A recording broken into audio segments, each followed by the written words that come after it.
...13 yıl boyunca değiştirilemeyen bir ilaç fiyat kararnamesi vardı. Geçtiğimiz aylarda ilaç fiyat kararnamesi düzenlendi. Ama düzenleme maalesef yetersiz kaldı.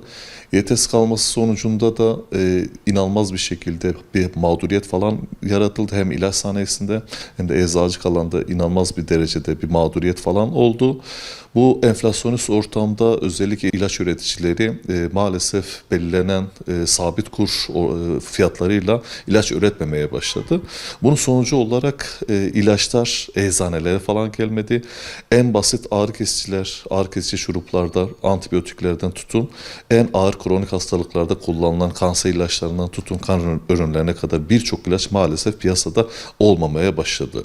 Türkiye referans ilaç fiyatlandırmasıyla Avrupa'daki 5 ülkenin ortalamasının %60'ını kabul ediyor. Bunun %60'ını kabul etmesi sonucunda da sabit kur fiyatlandırmasıyla 7.65'ten hesaplıyordu. Şimdi 15 Aralık'a kadar malumunuz medyada ciddi anlamda da yansıdı. İnsanlar ilaca erişim sıkıntısı yaşıyordu. Eczanelerde hiçbir şekilde ilaçlar falan bulunamıyordu. Bir ilacı bulabilmek için onlarca eczaneye falan giden hastalar eli boş bir şekilde dönüyordu ve tedavileri maalesef tamamlayamıyorlardı. 15 Aralık'la birlikte Sağlık Bakanı bu sorunu falan görüp Şubat'ta gerçekleştirilecek düzenlemeyi, güncellemeyi 15 Aralık'ta yaparak bu sorunun bitebileceğini öngörmüştü. Ama maalesef sahada biz bunu böyle görmedik. Sahada sıkıntı aynı şekilde devam ediyor. Şu an eczanelerde, depolardan maalesef biz gene ilaç bulamıyoruz. Çünkü ilaç sanayisi şu an mevcut düzenlemelerin yetersiz olduğuna inandığı için zararına bu ürünleri falan, ilaçları üretmek istemiyor. Üretmek istemediği için de şu an ne depoda ne eczanelerde maalesef bu ilaçlar yok. Son düzenleme ile birlikte 15 Aralık'ta ki %36.77'lik bir zam geldi ilaçlara.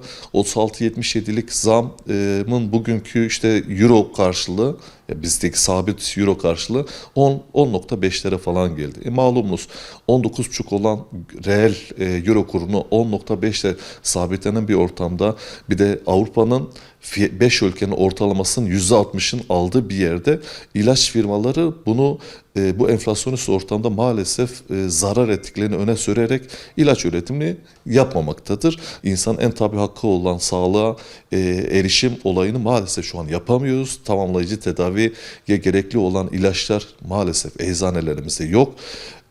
Bugün eczanelere gittiğiniz zaman piyasada en çok kullanılan ilaçların yaklaşık %20-25'i maalesef yok. Bu oran bundan bir ay önce 35-40'lardaydı. Ama bu şekilde devam etse, bu enflasyonist ortamda bir an önce düzenlemeler eğer yapılmazsa, korkum şu, %40'ları ocağın sonu gibi %40'ları 45'leri falan bulabilecek bir noktaya geleceğiz. Çünkü ilaç sanayisi dediğim gibi bu düzenlemede hiçbir şekilde memnun değil.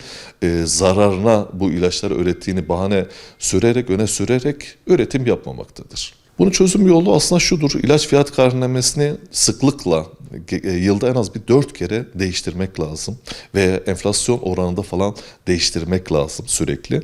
İlaç fiyatlarındaki güncellemeleri de 4 quarter şeklinde, yani her 3 ayda bir artış veya azalış şeklinde yapıldığı zaman bence ilaç yoksunluğu en alt seviyeye falan iner. Eğer bu şekilde devam ederse, yani kararnameye göre gidilirse, yeni bir kararname falan çıkmazsa 2023'te bence gıda krizinden çok çok daha fazla ilaç sıkıntısı biz yaşayacağız. Sağlıkta maalesef böyle bir tehlike bizi bulmaktadır.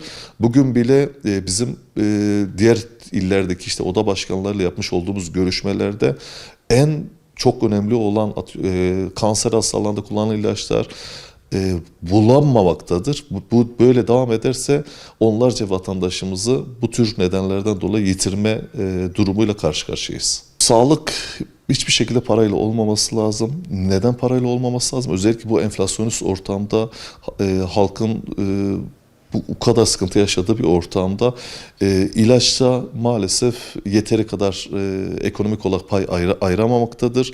Bugün eczanelerde en basit bir reçeteyle geldiğiniz zaman fiyat farkından kaynaklı olan neredeyse ilaçların %90'dan fazlasında şu an fiyat farkı var.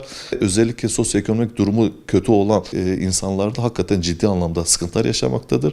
Bence yapılması gereken en büyük şey, sağlık insanın en büyük şeyidir, hürriyetidir.